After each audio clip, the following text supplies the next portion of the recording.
Tokyo Game Show showed us some pretty interesting and sometimes very weird things, but it also showed us some great games. Today, GameRanks brings you the top 5 games from Tokyo Game Show 2016. Number 5, Gundam Versus, which the trailer went out of their way to remind us of all of the previous Gundam games. Not that that's a bad thing, mind you. Gundam has yielded a lot of enjoyable games through the years, but Gundam Versus on the PS4 really looks encouraging. Something that it definitely has to be mentioned, it looks as though the actual environments of this game look a lot better than previous games. For the most part, the Gundam games have kept pretty simplistic environments, and that's often because of hardware.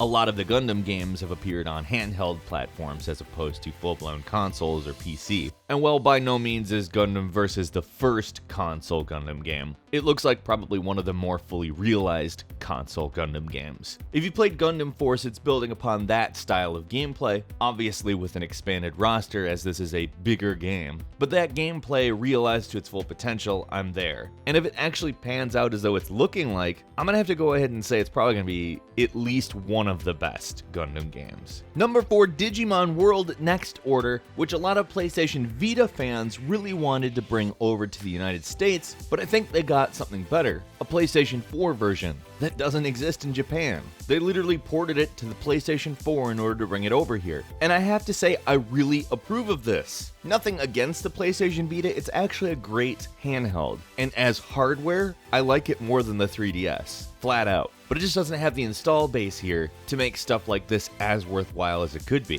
Fortunately, Digimon World Next Order is something you'll be able to get for your PlayStation 4. The battles kind of resemble Final Fantasy XIII's paradigm system, where it's an AI battle system that you issue strategic commands. It has a fairly standard Digimon story, and I don't think a lot of people come to it for the story. It's just that these are fun, colorful games that have an interesting manner of handling battles and offers a lot of depth as far as gameplay. Number 3, Capcom is releasing a game called Bakahaza, which is a pixel art remake of Resident Evil with characters from the Shonen Bakabon, which is a manga series in Japan. Now, I don't really know anything about that, so I'm just going to comment on what I've seen. This is a cutesy pixel art remake that kind of still retains that creepy look to it. It sounds very interesting to me, and as of right now, we're not so sure that we're going to see it in the United States, but I really hope so. Even if they have to remove the Tensei Bakabon references when they localize it, I don't really know exactly how they do it, but it really looks enjoyable. Nostalgia combined with humor is always a good way to go, at least if you have the chops and some talented developers, and judging from what we've seen, not that it's really a lot, it really looks like they've hit all the right notes, so to speak. Number 2, Great Ace Attorney 2, which carries on the story of the ancestor of Phoenix Wright in the 19th century, and pretty much adapts all of the various investigation as well as courtroom elements of the entire Ace Attorney series. And in the original, he actually goes to England and encounters Sherlock Holmes, which is, it's quite interesting. There's no word on whether or not Sherlock will make any appearances in this version, but if you're not aware of Ace Attorney, it's essentially a game that requires analytical skills and sometimes a good sense of humor to figure out various mysteries from both an investigation and courtroom perspective. They're fun as hell, and frankly, I can't wait for more of them. And finally, number 1, Earth Defense Force 5, which the previous was brought over here to America as Earth Defense Force 2025, because there hadn't really been a series up until that point. The game is just a really weird monster attack world, I guess simulator, but it's not a simulator of any kind. It's a goofy game. But the gameplay itself is actually very compelling,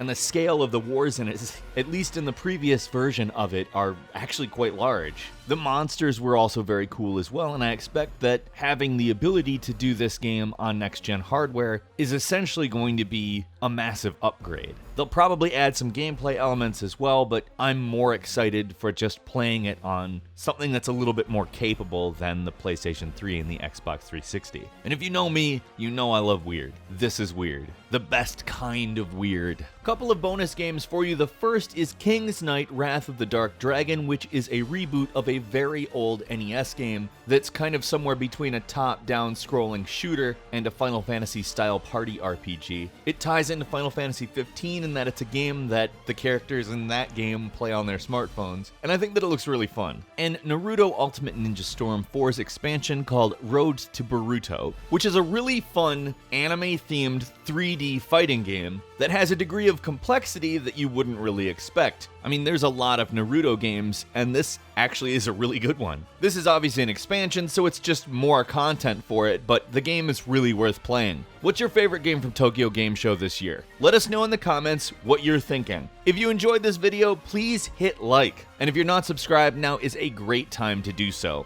As always, we thank you very much for watching this video. I'm Falcon. You can follow me on Twitter at FalconTheHero, and we'll see you next time right here on GameRanks.